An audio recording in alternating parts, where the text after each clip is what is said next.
We are really fired up to talk to Trace McSorley. I mean, it's crazy, Trace. Your name in DMV football circles has been around for so long, just from like the high school success and then the success you had at Penn State.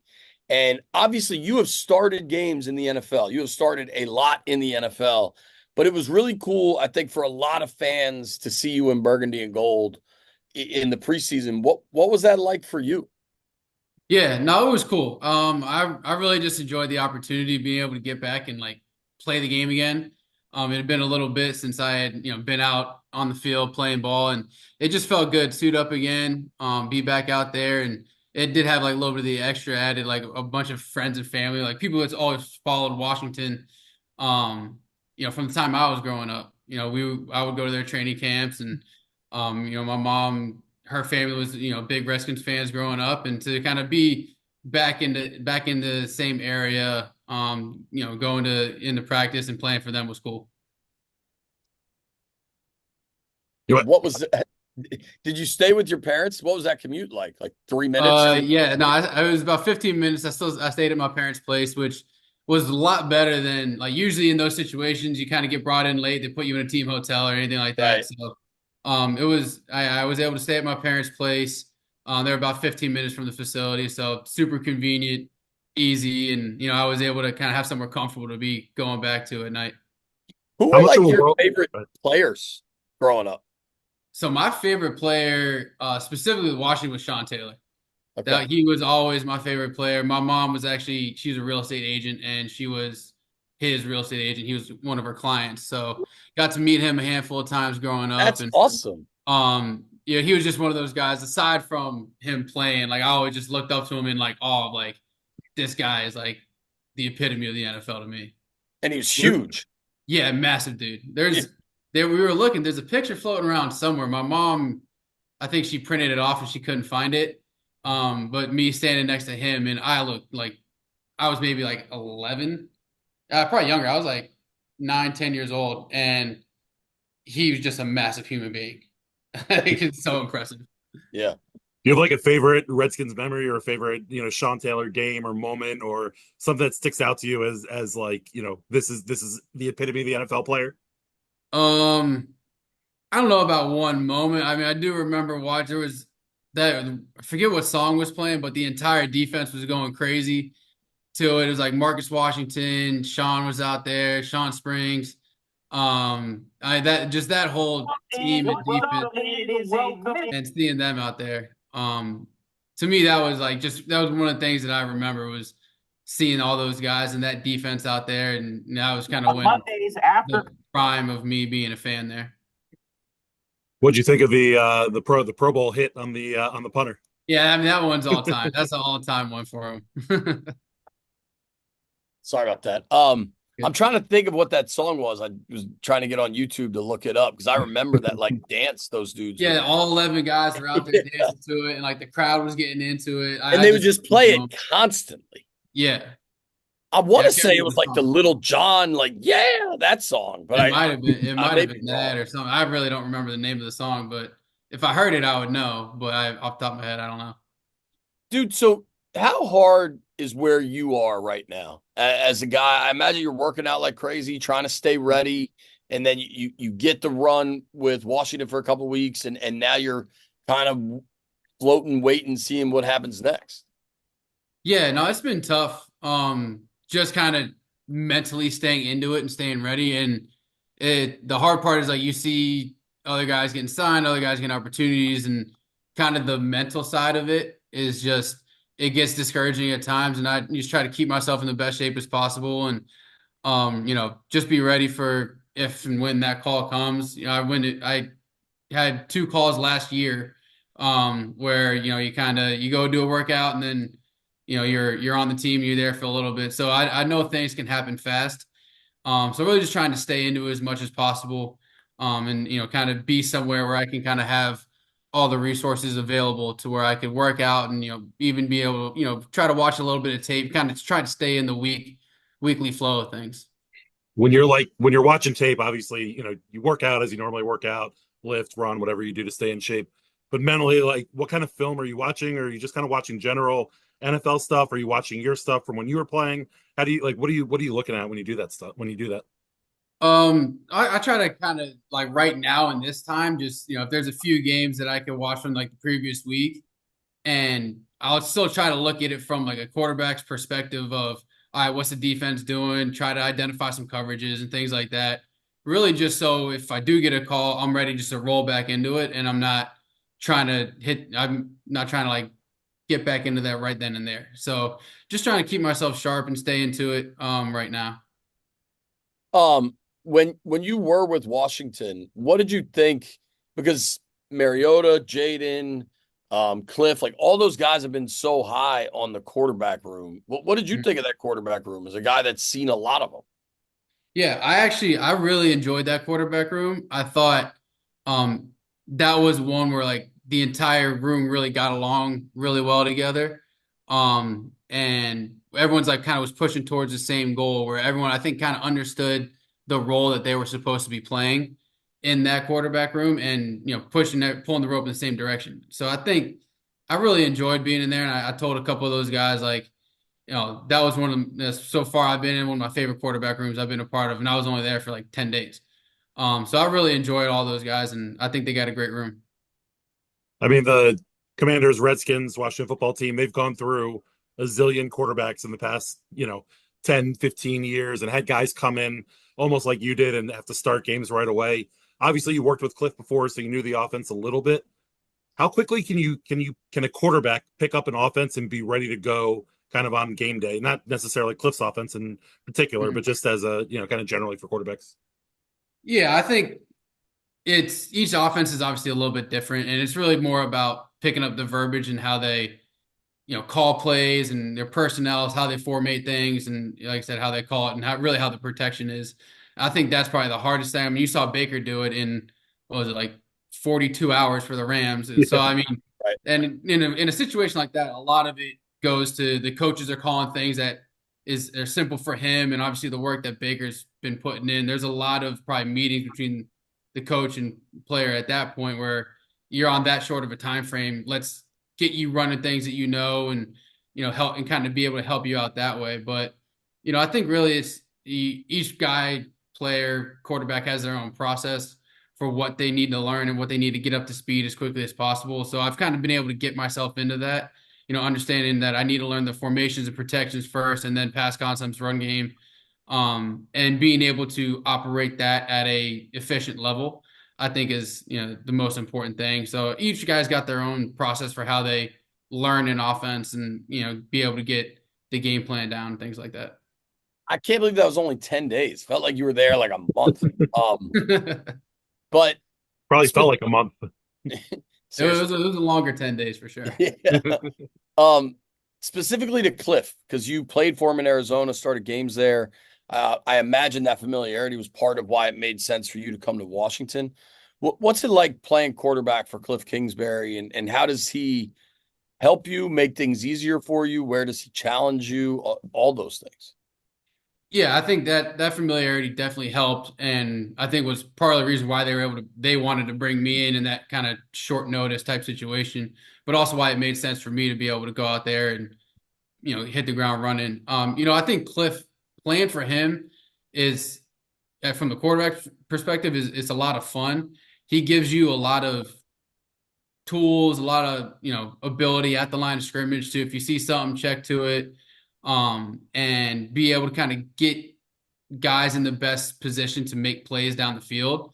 He gives a ton of trust to the quarterback, and he really wants you to play fast and play confident in yourself. And I think those are the things that he brings to the table that are awesome from having a guy he was a quarterback. He's seen it. He knows what it's like, and he understands the struggles. Like he knows how hard it is to throw a route when you got dudes in your lap and things like that, where some people haven't been in that position where he's actually been in that spot and can relate to you a little bit. So he's able to, I think, do some things to really try to take some off your plate and understand how difficult that position is. For us through training camp and as we get into the regular season, it feels like the practices that the Commanders are running through are pretty up pace and high tempo, and there's a lot of kind of I guess excitement or whatever as you go through practice. What was your impression being there? What do you think of the bags drill kind of at the beginning of practice to get things going? Does that get the blood flowing? Did you feel like it was a faster paced practice than maybe other places you've been? Definitely felt like a big emphasis was just like bring energy in everything you do. Specific to the bags drill, we were always quarterbacks were off doing something else. So I don't even really know exactly what was going on in all those. But I do know it's just I think it's like an energy competition thing. Like let's hit the ground rolling, fast start. Kind of, get everyone into the flow of an up tempo type practice. And I think, the big thing is they just always, it seemed like they just wanted to have guys flying around, playing fast, being aggressive, and having a bunch of energy and having fun together. I think that was when they're, as they're building this culture, bringing energy and enjoying what you're doing, I think is a big part of it. Um, last one for me because I don't want to hold you up too much. I might have two more. I'll confess. What Okay. what did you make of Jayden, just the QB, the dude, after spending some time with him in that's a different setting. Like it's not a public setting. Like you guys are grinding tape and practice and all those things. Yeah, I think Jayden, you can tell it means a lot to him. And he really understands the responsibility that's coming with being a number 2 overall pick, being the rookie starting quarterback and having to become the leader of that team, right now and not having that kind of grace period some rookies do get. So you can tell it means a lot to him. He's in there early, going over, the script and plan for the day and, what the players are going to be run. He's ingratiating himself with some of the veteran leaders of the team and getting around those guys, which I think has been helpful for him becoming a leader so quickly on the team as he is. And then him as a player, he's super smooth. He's super accurate with the ball. He's obviously a great athlete. But everything he does, it looks effortless. And I think that's the testament to the type of player he is and how talented he is, where everything just looks super smooth, easy, throwing on the run. He's got zip on the ball, even when it looks like he's not putting a ton behind it. He means a lot to him. He's a great player. And, I think he'll just continue to grow and get better. You mentioned a little of the veterans. The Commanders have Zach Ertz, they have Austin Eckler, Bobby Wagner, guys who have kind of been there, done that before. How important is that in a locker room setting to have kind of some of those vet leaders that are players kind of lending a different voice to the group? Yeah, I think that's when you are trying to instill, especially a culture, those veteran leaders are the ones who are going to set the tone, especially when you got a lot of young guys. Like they're going to be looking up to the Zachs and Bobbies and all those guys that have done it at all pro or Pro Bowl levels that have, got a ton of respect around the league, have done it at that level for a long time. So having guys like that they just do it the right way and they understand the culture that, Zach's been in Kliff's offense. So he knows what this offense is about. Bobby was with DQ, and so he knows what it was about. And I think that's really important for when, these guys are trying to, push everything in the right direction. Having guys like that to really set the tone is huge. So, dude, I can't thank you enough for doing this. And obviously, you've got a lot going on. You might be back in the NFL by this afternoon. Like, who knows? That's the nature of the beast, right? Yeah. But like, do you allow time to think about what's next, whether it's 10 years, 15 years from now, or it's, next whatever, like you're back in Happy Valley now, because I imagine you get run of the land up there, the gym, whatever you need to work out. Do you want to come back to DC? Like, are you engaged? I don't want to pry there. I thought I Oh saw yeah. something. So I'm married. I got Married. married Okay. a year and a half ago now. Okay. Congratulations, man. Appreciate that. Yeah. Just a So year I and a mean, half late. what'd you say? Just a year and a half late on the congratulations. Well, yeah. I mean, I wouldn't expect him to have known that. I usually keep my private life pretty private and want to keep that to myself. It's a good idea. But yeah, I mean, I think inevitably you do think about what is next and what's to come. And I think that's part of the reason why I decided to come back to Happy Valley during this time frame is because, I can kind of get into obviously be able to work out and kind of have, like you said, the resources available to me to stay in shape for if I do get a call. But also to kind of try to, be around some of the coaches if, see if coaching might be what I would want to get into. And, Coach Franklin's awesome where he'll kind of let me be a fly on the wall in some of these things and, be around the team and, super appreciative that he'll let me do things like that to where he kind of helps to helped me figure out the next phase of my life. It's inevitable that you're going to think about it, and the game leaves everyone at some point. So I think it's something to really consider and think about. And I've done a few other things through some organizations that are partnered with the PA that kind of trying to help that transition of Sure. guys moving on from their playing careers. So definitely something that I think about. Me and my wife, we talk about it, where we want to end up, what we want to do. I think we're pretty open to some things, and really just kind of trying to figure out what that next step's going to look like for our family.